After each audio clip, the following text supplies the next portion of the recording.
Good morning, good afternoon, and good evening to all. My name is Deborah Purba, a faculty member of the Faculty of Psychology, Universitas Indonesia. I'm going to present a study entitled Construct Validity of Occupational Future Time Perspective in Indonesia. Before OFTP was introduced, Carstensen 2006 conceived FTP as one-dimensional temporal construct related to how much time one has in their time. Then Kate and John 2007 introduced two-dimensional FTP that focuses on opportunities and on limitations. In their conceptualization, FTP that focused on opportunities would perceive future in positive ways such as searching for options, plans and goals they can still pursue in their remaining time. In contrast, a strong focus on limitations perceive negative things such as restrictions and boundaries that lie in their time ahead. Occupational future time perspective is defined as employees' perceptions of their occupational future in terms of time left in the workplace, perceived opportunities, and perceived limitations in the professional future. Unlike Zimbardo's future orientation concept that refers to stable modes of thoughts and behavior, OFTP falls on the category of flexible, cognitive, motivational, and age-related construct that changes over time. OFTP was based on socio-emotional selectivity theory, or SST, a lifespan theory of motivation that explains the relationship between age and motivation to learn. The theory suggests that older employees are less motivated to learn than younger employees. And based on the theory, age should be related negatively with OFTP. Previous research also found that the negative relation between age and OFTP. Occupational future time perspective, as defined by Zucker and Fraser in 2009, is consisted of two dimensions, namely perceived remaining time and perceived remaining opportunities. Perceived remaining time is defined as how much time an individual believes he or she has left in the occupational and employment context before exiting the labor force. Perceived remaining opportunities is defined as individuals' perceptions of their remaining goals, opportunities, and possibilities in their employment context. OFTP has been investigated in diverse populations such as employees from private as well as public sectors, business owners, and professionals. The OFTP has been studied cross-culturally from UK, Germany, Belgium, Austria, the Netherlands, Australia, Taiwan, and China. It is interesting that many of the OFTP studies were conducted in Europe and only limited studies were conducted in the USA. And these are some of the recent examples of OFTP studies after the publication of Zucker and Fraser 2009 studies. As a conclusion from various empirical studies, the majority of studies used two-dimensional OFTP or only one of the dimensions of OFTP. Others use unidimensional OFTP.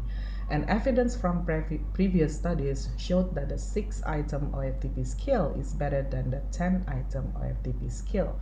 However, Zucker 2013 suggested that OFTP can be categorized into 3 dimensions, and following Zucker, Topa and Zucker also validated the 3-dimensional OFTP in Spanish sample.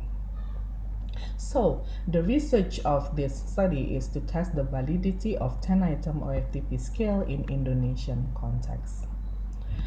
Number of participants in this study was 882. We collected the data by online survey for private and public sectors employees and paper and pencil survey for hospital employees. In terms of gender, male and female participants were relatively equal. 55% are female, and 45% are male. And these are the data for types of organization and educational level of the participants. We conducted exploratory factor analysis using SPSS software. Prior to the factor analysis, I first reversed items on focus on limitation, so it has now become a positive dimension. The EFA showed the 3 dimensions of OFTP. However, I have to take note that the third factor has the eigenvalues less than 1.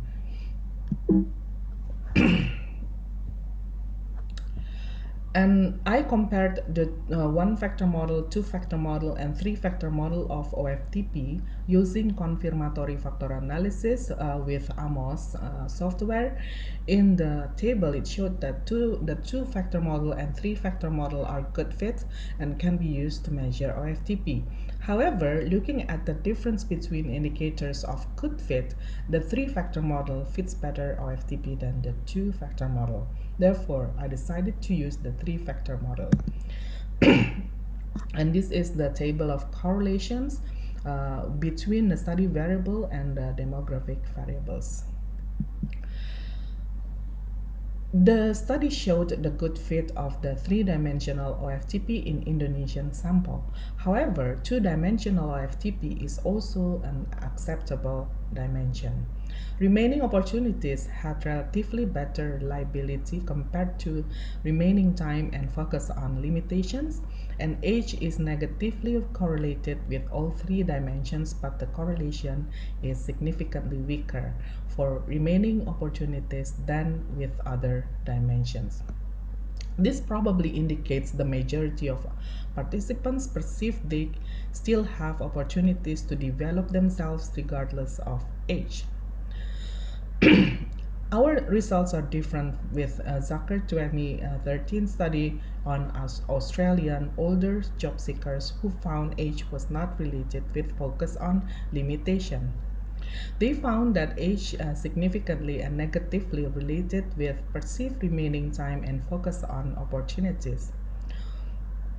However, compared to the study in the meta-analysis by Rudolph et al. 2018, in this study, age does not correlate highly with OFTPs, in which Rudolph et al. Found corrected correlation of age and focus on opportunities, negative 0.3344, and age with perceived remaining time, negative 0.613.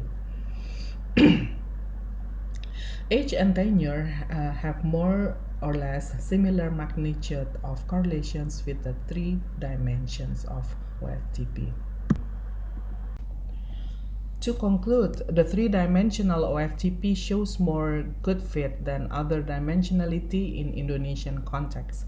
Moreover, the effect size of age and every dimension of OFTP were found small, and this is in contrast to the theoretical framework that chronological age positively correlated with OFTP. And these are some of the references that we used for this study. The study was supported by PITMA research grant from the Universitas Indonesia in the year 2019. And I would like to thank my students, Lutfia, Wirda, Hilda, and Aulia, for taking part in the study. Thank you very much.